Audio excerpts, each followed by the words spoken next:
ఇవన్నీ నీ కండ్లకు కనిపిస్తలేవు. అందుకే కేటీఆర్కి ఒక మాట చెప్తున్నా, మంచిగా చీర కట్టుకో, ఎందుకంటే సినిమా వాళ్ళు నీకు బాగా దోస్తులు ఉన్నారు.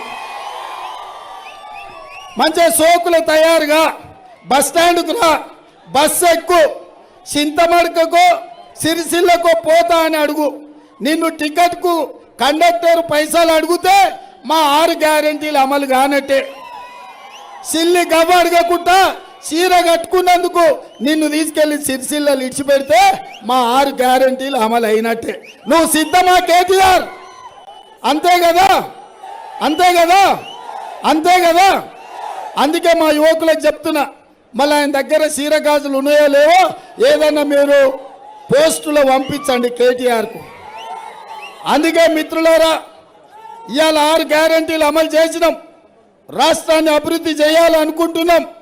అందుకే మీ దగ్గరకు వచ్చినాం. ఇవాళ ప్రాణహిత చేవెళ్ల ప్రాజెక్టు పూర్తి కావాలన్నా, పాలమూరు రంగారెడ్డి ఎత్తిపోతల పథకానికి జాతీయ ప్రాజెక్టు కావాలన్నా రంజిత్ రెడ్డిని పార్లమెంట్ సభ్యుడిగా గెలిపించాలి.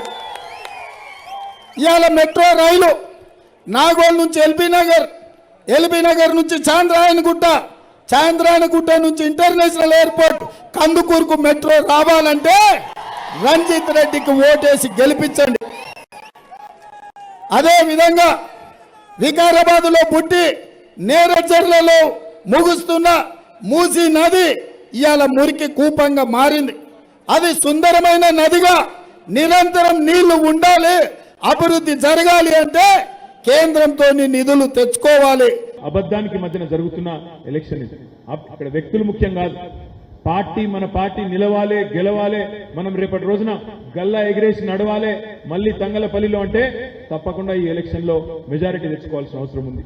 ఈ ఎలక్షన్ లో మనం 10-12 సీట్లు గెలిస్తేనే కాంగ్రెస్ ఓటు రేపు రుణమాఫీ చేస్తాడు. కాంగ్రెస్ ఓటు రేపటి రోజున మళ్ళా 15,000 రూపాయలు ఇయ్యక తప్పదు. మహిళలకు 2,500 ఇస్తాడు, 4,000 పెన్షన్ ఇయ్యాల్సి వస్తుంది. ఒకవేళ ఈ ఎలక్షన్ లో తప్పకుండా ఆలోచన చేయవలసిన అవసరం ఉంది. ఈ ఎలక్షన్ లో మనం గిన్న పొరపాటున తప్పిదారి కాంగ్రెస్ కు ఓటేస్తే ఏం జరుగుతుంది?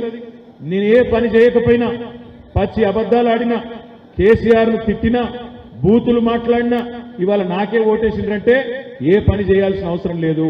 420 దొంగ హామీలు ఇచ్చి లుచ్చా మాటలు మాట్లాడినా నాకే ఓటేసిండ్రంటే నేను ఒక్క పని చేయకపోయినా ప్రజలు నాతోనే ఉంటారు అని అనుకునే అవకాశం ఉంది.